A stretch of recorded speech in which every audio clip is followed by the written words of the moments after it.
باقی اب آ جاتے ہیں مین سٹوریز کی طرف. ابصار عالم صاحب جو کہ بظاہر بڑے اینٹی اسٹیبلشمنٹ صحافی کے طور پر ہم ہمیشہ انہیں دیکھتے تھے, ان کے اوپر ایک گولی بھی چل چکی ہے, حملہ ہوا تھا, اور اس کے بعد ابھی بھی وہ پی ٹی آئی کے بڑے سخت ترین ناقدین میں سے ہیں.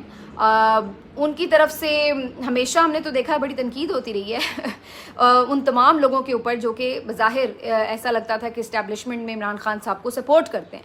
لیکن آج ایک آڈیو لیک ہوئی, اور یہ مبینہ طور پر آڈیو ہے جنرل فیض حمید صاحب کی اور ابصار عالم صاحب کی, جس میں جنرل فیض حمید صاحب ابصار عالم صاحب سے سلام دعا کے بعد یہ کہہ رہے ہیں کہ بھئی آپ ہمیں آج کل زیادہ لفٹ نہیں کراتے. تو انہوں نے کہا کہ جی سر بتائیں آپ کو کیا ہم نے لفٹ نہیں کرائی. انہوں نے کہا جی کوئی ٹی وی چینلز کے لائسنس پھنسے ہوئے ہیں دو, ان کو ذرا دیکھ لیں معاملے کو. تو انہوں نے کہا کہ جی کون سے والے؟ تو انہوں نے کہا نام تو مجھے نہیں پتا, وہ بندہ آئے گا آپ کو بتا دے گا. تو انہوں نے کہا ہاں بالکل کوئی مسئلہ ہی نہیں, ہم دیکھ لیں گے. تو وہ اس طرح کر کے ان کی جو کنورسیشن ہے وہ ساری ہو رہی ہے. اچھا, اس کے بعد انٹرسٹنگلی اس میں مجھے تو جو لہجہ تھا اس میں کوئی دھمکی آمیز لہجہ یا کوئی تھریٹننگ بات نہیں لگی. بظاہر ایسا لگ رہا تھا کہ جیسے ابصار عالم صاحب بڑا اوبلائج کر رہے ہیں ان کو کوئی پرابلم نہیں ہے اگر وہ ان کو کوئی کام کہہ رہے ہیں. اب اس پوری آڈیو میں 2-3 باتیں جو ہیں وہ حیران کن ہیں. نمبر 1 یہ کہ کسی بھی فوجی جرنیل کا کیا تعلق ہے چینل لائسنس سے, ان کی بحالی سے, ان کی منسوخی سے, ان کی معطلی سے, وہ کیوں کس کیپیسٹی میں فیسیلیٹیٹ کر رہے تھے. تو سب سے پہلے تو بات یہ ہے.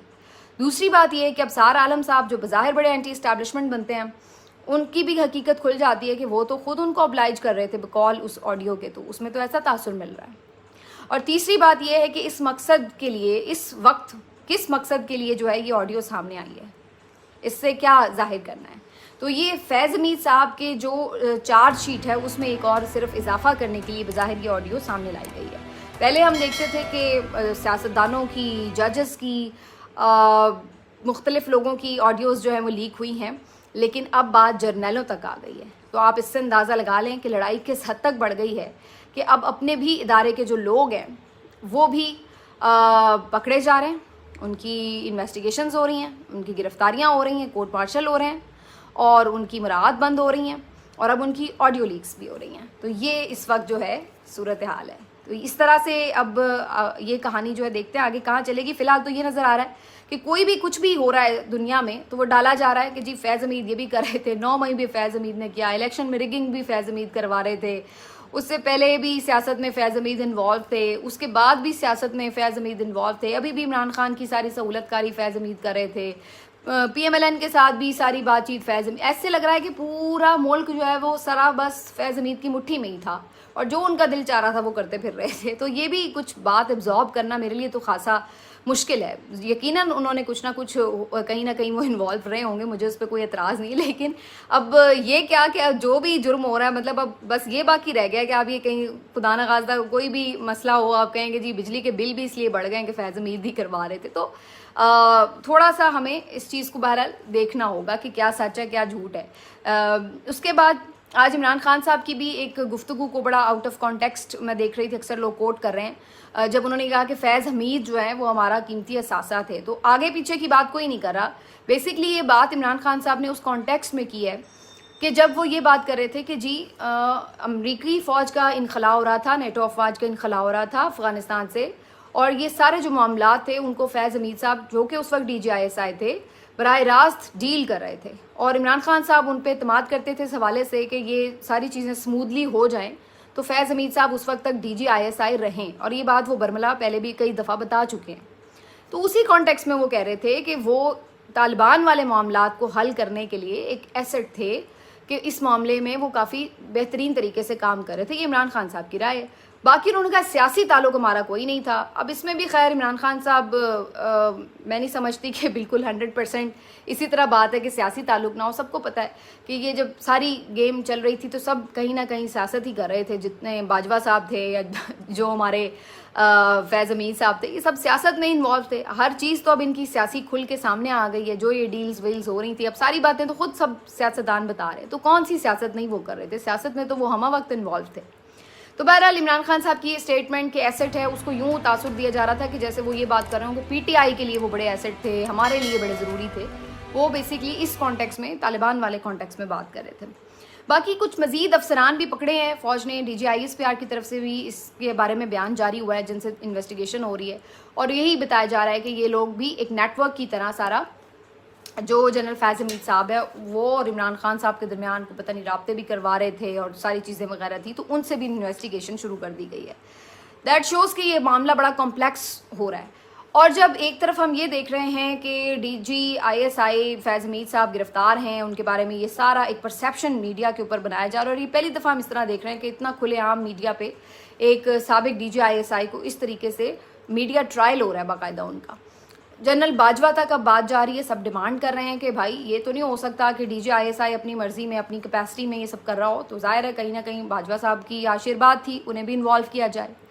اب اسی دوران ہم دیکھتے ہیں کہ ایک آپ کہہ لیں کہ دعوت ہے, اور اس دعوت میں مختلف جو سابق چیفز ہیں وہ انوائٹڈ ہیں general Asim Munir army chief کے ہاں, اور آرمی چیف نے ان سب کو انوائٹ کیا ہے. اس میں آپ دیکھ سکتے ہیں فوٹیج میں بھی اور تصویر میں بھی جنرل اشفاق پرویز کیانی سابق army chief, general Raheel Sharif سابق آرمی چیف, اور بھی آپ اس میں جانے پہچانے چہرے دیکھ سکتے ہیں, خود عاصم منیر صاحب, لیکن اس میں باجوہ صاحب موجود نہیں ہیں. تو اب یہ اگین ایک انڈیکیشن ہے, اور انہوں نے یہ جو ایک تصویر ہے اور یہ سب کا اکٹھا ہونا, یہ بھی ہو سکتا ہے کہ یہ ایک روٹین کی ملاقات ہو 14 اگست وغیرہ پہ جیسے اکٹھے ہو سکتے ہیں, لیکن جو اس پکچر سے تاثر مل رہا ہے وہ یہ بھی ہے کہ جو باقی ادارے کے سربراہان رہے ہیں وہ عاصم منیر صاحب کے ساتھ الائنڈ ہیں. بظاہر ایسا لگ رہا ہے کہ وہ ان کے ساتھ کنیکٹڈ بھی ہیں, ان کو سپورٹ کر رہے ہیں, یا سیم پیج پر ہیں, جو بھی آپ اس کو کہہ لیں, فرینڈز ہیں ان کے ساتھ جو بھی اس کا, لیکن وہ پازیٹیو وائبز آ رہی ہیں کہ وہ ساری آرمی چیف عاصم منیر صاحب کے ساتھ ہی کھڑے نظر آ رہے ہیں. تو بظاہر یہ اسٹرینتھ کا تاثر بھی ملا ہے, اس سے دیا گیا ہے یا ملا ہے, بہرحال جو بھی آپ کہہ لیں کہ جی سب ہم ساتھ ہیں. اور جنہوں نے اگر کہیں کوئی آئین سے روگردانی کی, سیاسی معاملات کیے وغیرہ وغیرہ, یا ادارے کے اندر کوئی سازش کرنے کی کوشش کی, تو وہ جو ہے اب کٹہرے میں کھڑے ہیں. تو وہ ایک اس طریقے کا تاثر بھی ہمیں مل رہا ہے اس پکچر سے, اور بڑے خوشگوار موڈ میں یہ سارے جو چیفز ہیں وہ نکلتے ہوئے اس بلڈنگ سے, کوریڈور سے ہمیں نظر آ رہے ہیں. تو یہ ایک جو ہے تصویر جو ہے وہ بڑی گہرے اثرات لیے ہوئے ہے. اس کے بعد جناب کچھ بات کر لیتے ہیں کہ دوسری طرف PTI جو ہے وہ بہت سارے میں اندرونی اختلافات کا شکار نظر آ رہی ہے. کافی سارے استعفے جو ہیں میں پھر سے گردش کرتے نظر آ رہے ہیں. ایک ہم نے دیکھا ہے کہ جی پہلے جو حافظ فرد ہیں جن کے اوپر مسلسل تنقید ہو رہی تھی جب انہیں پارلیمانی لیڈر بنایا گیا تھا, ان کی طرف سے استعفیٰ دیا گیا. بظاہر اس استعفے میں انہوں نے لکھا کہ میری چونکہ ضمانت منسوخ ہو گئی ہے تو میں سمجھتا ہوں کہ کسی اور کو موقع ملنا چاہیے, لیکن یہ خبریں آ رہی تھیں کہ ان کے پیچھے پوری کوئی گروپنگ ہے جس کی وجہ سے انہیں استعفے میں مجبور کیا گیا. آج میاں اسلم اقبال صاحب کا ایک ٹویٹ آتا ہے جس میں وہ خوشی کا اظہار کرتے ہیں کہ جو امتیاز وڑائچ صاحب ہیں, شاید یہاں احمد وڑائچ صاحب, سوری میں تھوڑا نام کنفیوز ہو گئی ہوں, لیکن وڑائچ صاحب ہیں, ان کو پارلیمانی لیڈر بنا دیا گیا ہے, اور ان کے مشورے سے یعنی میاں اسلم اقبال کے مشورے سے عمران خان صاحب نے بنایا. تو بظاہر ایسا لگ رہا ہے کہ جو میاں اسلم اقبال صاحب کا گروپ ہے اگر اس وقت پنجاب میں, تو وہ پریویل کر رہا ہے, اور انہوں نے اپنا بندہ جو ہے وہ پارلیمانی لیڈر بنوا دیا ہے, اور حافظ فرد جو ہیں وہ پیچھے ہو گئے ہیں.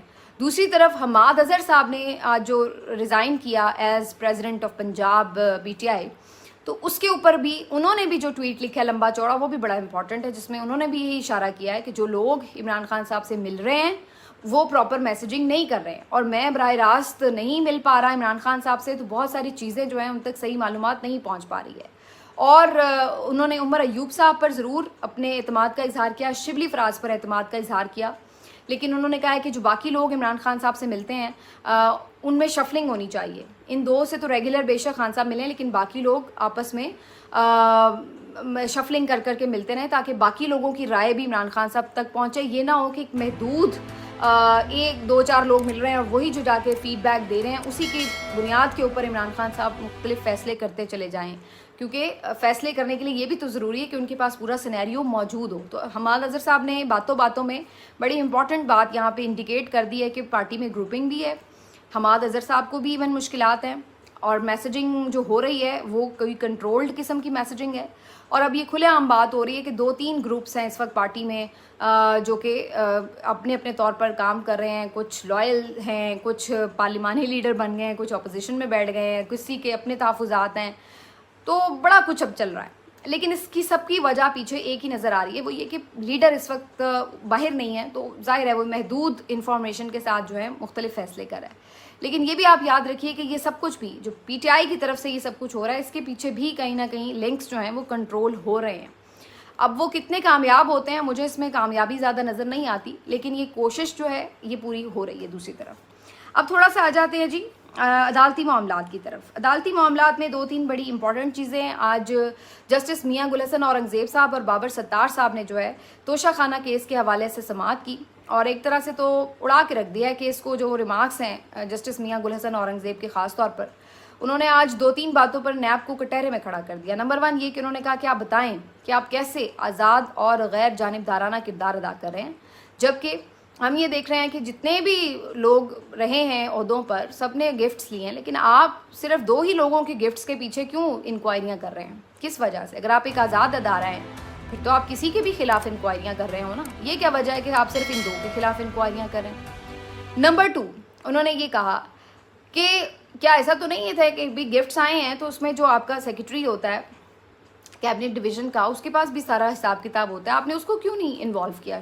آپ نے جا کے ڈائریکٹ جو ہے وہ صرف وزیر اعظم اور ان کی اہلیہ کے اوپر مقدمہ بنایا ہے. تو جو بیچ میں جنہوں نے سہولت کاری کی ہوگی, اگر انہوں نے گفٹس کے اوپر کوئی اونچ نیچ کی ہے یا کوئی رولز کو فالو نہیں کیا یا کچھ بھی قیمت کم لگوائی, کسی بھی حوالے سے کوئی فائدہ اٹھایا, تو وہ لوگ جو اس سارے پروسیس میں انوالو رہے ہیں, کیبنٹ کے لوگ یا سیکرٹریز یا بیوروکریسی کے جو لوگ رہے ہیں, وہ کہاں ہیں؟ ان کو کیوں انوالو نہیں کیا گیا؟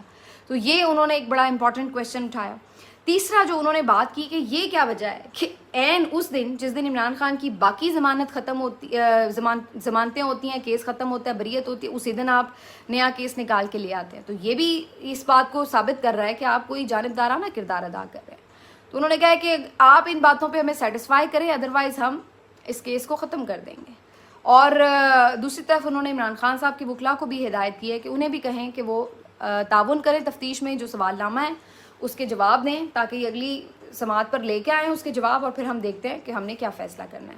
تو یہ بظاہر لگ رہا ہے کہ زیادہ لمبا معاملہ نہیں ہے. 21 اگست کو انہوں نے نیکسٹ ڈیٹ دی ہے, اور اس دوران نیب جو ہے ان سے پوچھ کے جو بھی کرے گا, لیکن بظاہر نہیں لگ رہا ہے کہ یہ کیس زیادہ چل پائے گا. اور ہم آپ کو پہلے کئی دفعہ بتا چکے ہیں کہ یہ چونکہ کیس اس طرح سے ہو نہیں سکتا کہ آپ ایک ہی گفٹ کے اوپر بار بار جو ہیں وہ ایک ہی توشہ خانہ کے اوپر بھی, اگر توشہ خانہ سے انہوں نے 70 تحائف اکٹھے لیے ہیں تو آپ 70 تحائف کا ایک ہی مقدمہ بنائیں گے, 70 مقدمے نہیں بنائیں گے.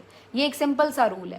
لیکن یہاں پر ہم یہ دیکھ رہے ہیں کہ ایک گفٹ کا الگ مقدمہ, دوسرے گفٹ کا الگ مقدمہ, تو اس طریقے سے تو ساری زندگی مقدمے ختم ہی نہیں ہوں گے. تو یہ ہے. اچھا, اب دوسری طرف جو قاضی صاحب نے آج ریمارکس دیے ہیں وہ بڑے کانٹروورشل تھے اور سب نے اس پہ بات کی. کیس کوئی اور چل رہا تھا, لیکن آپ کو پتہ ہے قاضی صاحب کسی بھی کیس میں رگڑا پی ٹی آئی کو لگتا ہو تو لگا ہی دیتے ہیں, عمران خان صاحب کو لگتا ہو تو. اس طرح ہی کوئی کیس اور چل رہا تھا اور اس میں اچانک سے ہی انہوں نے القادر ٹرسٹ کیس کے حوالے سے اپنے ریمارکس دے دیے کہ یہ کیا عجیب و غریب طریقہ ہوتا ہے کہ کوئی 190 ملین پاؤنڈ عوام کے بندہ لوٹ لے اور جو حکومت ہے اس کے اوپر پردہ ڈال دے اور حکومت کو کوئی نہ پوچھے, اور یہ وہ, یعنی بجائے اس کے کہ وہ اس بات کے اوپر دیکھتے کہ بھائی واقعی وہ کیا حکومت کا کوئی فائدہ ہوا, وزیر اعظم نے کوئی فائدہ لیا. انہوں نے اتنے کانٹروورشل ریمارکس اس طرح سے دیے کہ جی جیسے سارا قصور عمران خان اور بشرا بی بی صاحبہ کا ہے. اور یہ اب سب لوگ ڈسکس کر رہے ہیں, جو آئینی اور قانونی ماہر بھی ہیں, جو رپورٹرز بھی ہیں سینئر, ان کا بھی یہ ماننا ہے کہ ایسا عام طور پر ہوتا نہیں ہے کہ کسی اور کیس کی سماعت ہو رہی ہے اور آپ کسی اور کیس کے اوپر جو ہے بلا وجہ ریمارکس دے رہے ہیں جو کہ آپ کے سامنے کیس موجود ہی نہیں ہے. اور پھر دوسری جو اس میں زیادہ امپورٹنٹ بات ہے وہ یہ ہے کہ جب سپریم کورٹ کا چیف جسٹس ایک اتنے سٹرانگ ریمارکس ایک جو ہیئرنگ کے اندر کیس ہے اس کے اوپر دے دے گا, تو پھر جو ماتحت جج ہے وہ بیچارہ کیسے آزاد فیصلہ کرے گا؟ وہ تو اس کے انفلوئنس میں آ جائے گا کہ وہ سپریم کورٹ کا چیف جسٹس تو ایسے ریمارکس دے رہا ہے جیسے یہ فیصلہ ہو چکا ہے کہ اس میں وزیر اعظم گلٹی ہے, تو لہٰذا وہ کیسے آزادانہ اپنا فیصلہ دے سکے گا؟ یہ تو اس کو متاثر کرنے کے برابر بات ہے. تو یہ ایک بڑا کانٹروورشل بات تھی. اس کے اوپر علیمہ خان صاحبہ نے بھی آج ریئیکٹ کیا ہے اور باقی لوگ بھی اس کے اوپر تنقید کر رہے ہیں. اور قاضی صاحب پھر اوپر سے آگ بگلا بھی ہوتے ہیں کہ جی ہر کوئی یوٹیوبر بن گیا اور صحافی بن گیا اور جو جس کا دل کرتا ہے تنقید کر لے, اب ہم بھی برداشت نہیں کریں گے, ہم کیا اپنے لوگ رکھ لیں وغیرہ وغیرہ. تو وہ یہ کہتے جا رہے ہیں, لیکن دوسری طرف جو ان کا کنڈکٹ ہے وہ کنٹینیوسلی اس طرح سے آ رہا ہے کہ وہ تنقید کی زد میں آ رہے ہیں. ملتے ہیں آپ سے اگلے ویلاگ میں, اپنا خیال رکھیے, اللہ حافظ.